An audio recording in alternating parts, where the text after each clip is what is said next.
આ એકાદશી શું એટલે એકાદશી અને ભગવાનના દેહમાંથી પ્રગટ થયેલી કન્યા હતી. વિષ્ણુ ભગવાનનો એક મૂર નામનો રાક્ષસ હતો.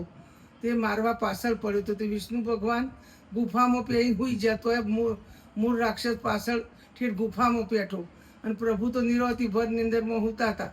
એટલે મૂળ રાક્ષસ પ્રભુ પર પ્રહાર કરવા જ્યો તો પેલી પ્રભુના દેહમાંથી સરસ રૂપાળી કન્યા પ્રગટ થઈ. આમ દેવી પ્રગટ થયા એમના દેહમાંથી, પ્રભુના અંગમાંથી. અને પછી મૂળ રાક્ષસનો વધ કર્યો.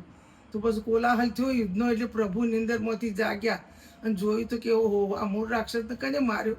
તો દેવી હાથ જોડીને ઊભો, પ્રભુ તમારા ઉપર મૂળ રાક્ષસ પ્રહાર કરતો હતો એટલે મેં એમનો વધ કર્યો. તો પ્રભુ પ્રસન્ન થઈને કીધું કે તને ધન સજા, તું આજે એકાદશી દિવસે મારા દેહમાંથી પ્રગટ થઈ, તે આજથી તારું નામ એકાદશી રાખવામાં આવશે અને લોકો એકાદશીનું વ્રત કરશે, સુખને પામશે.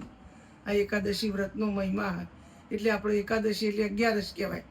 એટલે આપણે દર મહિનાની 2 11 બધો કરે એમ.